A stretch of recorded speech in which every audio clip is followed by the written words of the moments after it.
With a major selection of the looks your kiddos love starting at just $4 in the Walmart app, a new school year means a stylish new them. Who knew? Find skater skirts and Crocs that say, I'm casual but cool. Sparkly sneakers that say, it's my classroom, you're just learning in it. And preppy polos that say, I'm the teacher's pet, even if they're mommy's menace at home. Find their favorite styles starting at just $4 in the app. The Walmart you thought you knew is now new. Ryan Reynolds here from Mint Mobile. With the price of just about everything going up, we thought we'd bring our prices down. So to help us, we brought in a reverse auctioneer, which is apparently a thing.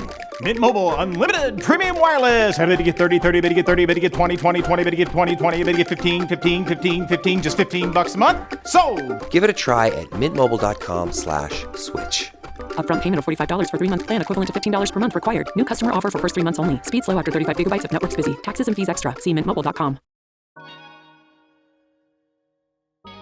Hey everyone, it's your girl Breeny Lee, and welcome to the Pep Talk podcast, where we have real, raw, relatable conversations with the pep talk you need. You have the power to create your future with the choices that you make today. What do you bring to the table? Baby, I am the table. Love yourself a little bit more than that, ladies. Come on. Dust settles, queens don't. And don't forget, know your worth and then add tax. Period.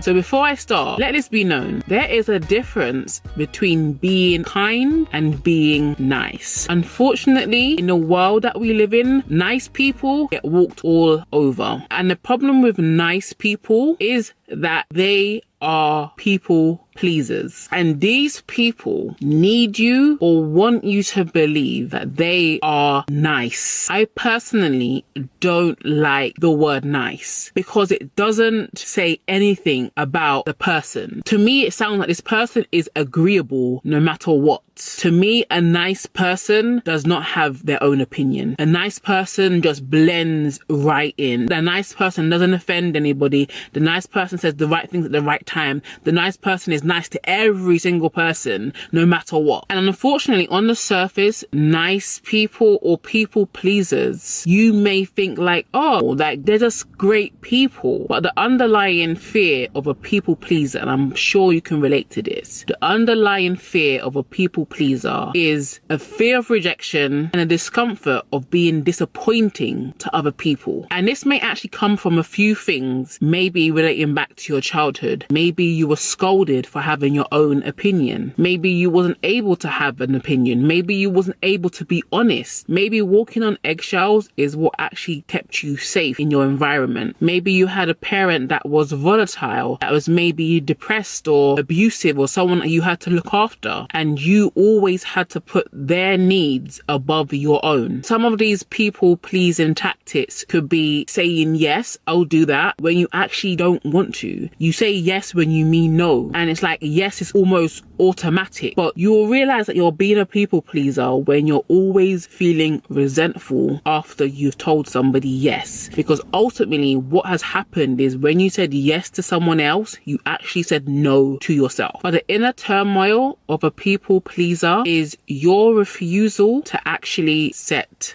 boundaries. You have a boundary problem. What I said in the intro of this video, that people pleasers, the nice people of the world, usually get walking all over. Because I mean, let's face it, who wouldn't want to have someone, a friend, a partner, who never says no to you, who wants to do all the things that you want them to do, that want to go wherever you want to go, someone that doesn't ever resist your wishes? I think that's part of a selfish nature of us. We would prefer to have someone that is agreeable. We love those kind of people, but at what cost? And unfortunately, what happens with a lot of people pleasers relationships is familiarity starts to breed contempt. Their respect for you as an individual starts to diminish because you're actually not an individual with your own voice. You're just a chameleon that blends into wherever you go, whatever environment. We all know yes people. We all have friends or family or significant others that are just yes people. Like, no matter what, they may be like, oh, but they'll do it anyway. And what happens with people that aren't people pleasers, that have, I would say, a normal interaction with people, what happens with those people is, if they're not careful, if they're not even kind themselves, they will end up taking advantage of you because you're a people pleaser, because you just say yes. There's no boundaries. You set no boundaries, because if you set boundaries, you have this fear that people won't like you. You have this fear that people will reject you. And it is a valid fear, but that fear should not be the reason why you don't set any boundaries for your life. And what boundaries do is, it says, this is where I start and this is where I stop. And the other person's boundaries, this is where I start and this is where I stop. And this is what I learned in therapy. When you set up boundaries, you're saying this is where I start and this is where I stop. And what people who tend to not respect your boundaries do is they move further and further away. But what you have to do is keep reinstating your boundaries, reinstate your boundaries, reinstate your boundaries. Because when you reinstate your boundaries, you're telling people who you are and you're telling people what they can and cannot do to you. Boundaries protect us. Boundaries keep us safe. However, with people pleasers, there are no boundaries. People can literally knock on your door at 2 a.m. in the morning and ask you for whatever they want. You have no boundaries. And I've used this analogy time and time again. If I get into a car and the person who's driving says to me, I have some standards for this car. You're not allowed to eat in this car. You're not allowed to smoke in this car. This is what you can and cannot do, right? So now you, as the passenger, when you get into that person's car, you are very careful about how you move and act, right? Because you know this person has standards, right? However, when you get into a car of someone that doesn't have any standards, their car is a total wreck. You can tell that they don't respect their car, so why should you? So you'll get in a car and you'll eat your food, you'll smoke, whatever you do, you'll put your feet on the dashboard and the person won't say nothing. So what would the passenger think? The passenger will think, I can do whatever I want to do. Hey, drop me to there, drop me to South London, drop me to there, let's go on a road trip, let's go over here, let's do that. This person's going to take advantage of the person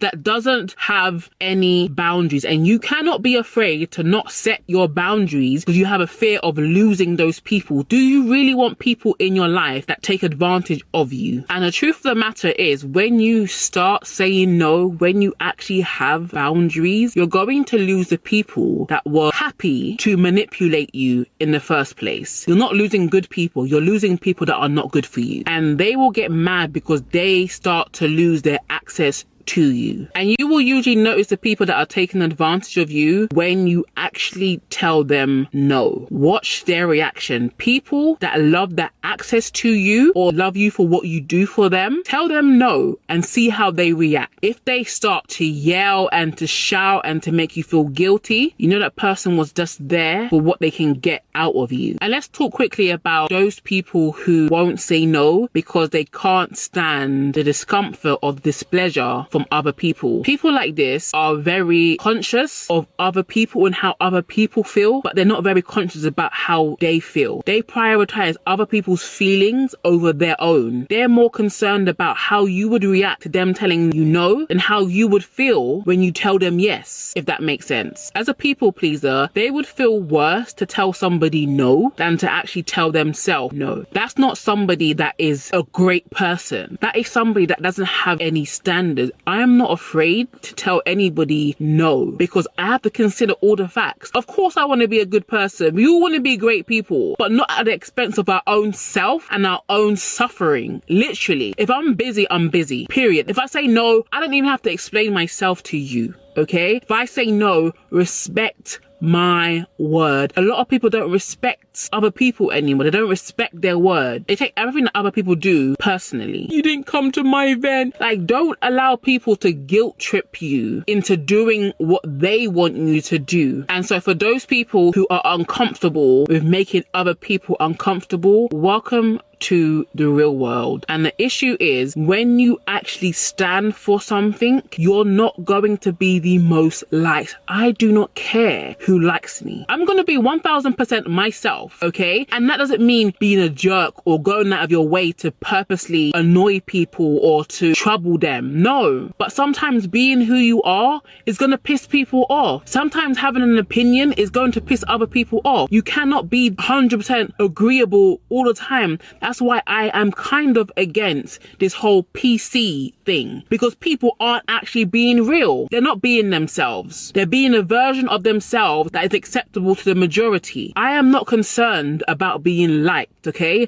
I'd prefer to be respected. And the only people that are respected in this world are people that stand for something, even if people do not like you. But some people won't be able to comprehend what I just said because they need people to like them. And that's probably because there was a lack of that approval when you were growing up. Your way to gain someone's love was to agree with them, was to give them everything. That's not love. That's selfishness on their part. So how, as a people pleaser, do you overcome this? And I will say it will take some time. If you have been a people pleaser all your life, it's going to take time. You're not going to miraculously transform, okay? And don't worry about who doesn't like you. Don't worry about who does not approve of you. Just understand that you're trying to clean up your life and you're trying to take control of your life again, because people pleasers are not in control of their lives. Other people dictate to them what they should and should do. You're a puppet and you're not a human being. So how do we gain some boundaries, okay?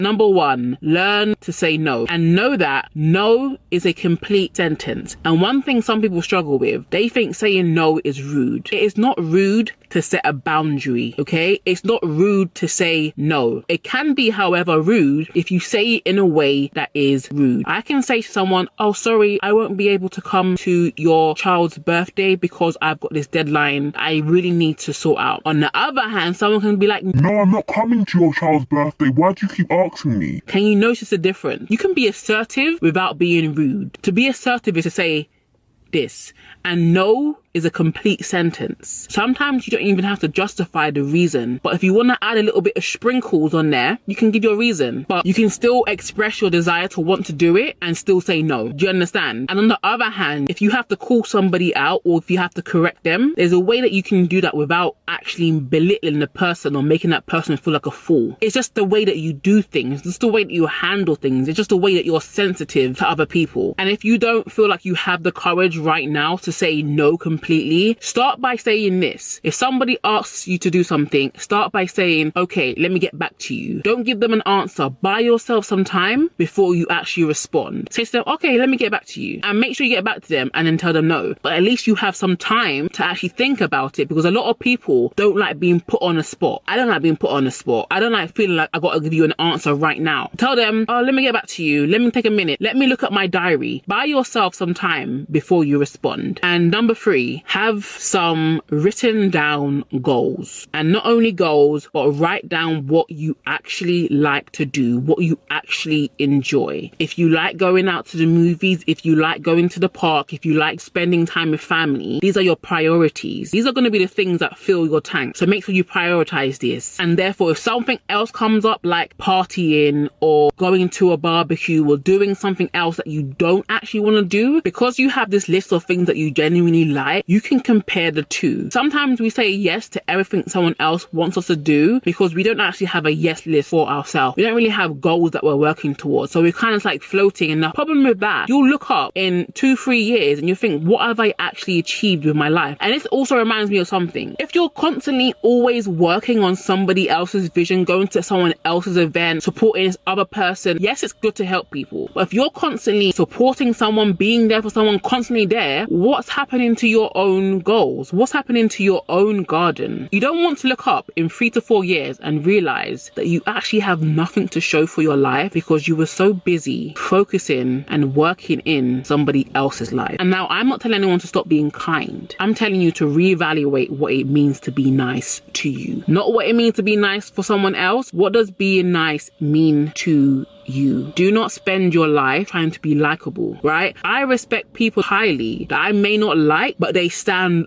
boldly and they stand firmly on what they believe. I'm not gonna like you. Fine. Who cares? Who cares about being liked? Respect me though. Respect the fact that I stand for something, okay? If you don't stand for something, you'll fall for anything. Let us be a people that have our lives in order. This whole topic relates to relationships, it relates to friendships, it relates to families, it relates to work. If you don't want to be someone that's constantly being taken advantage of, you must have some boundaries and some standards for your life. Well, thank you for listening to this episode of the Pep Talk podcast. It would mean so much to me if you can leave a review, rate this episode, and I will see you in the next one. Stay fabulous, ladies.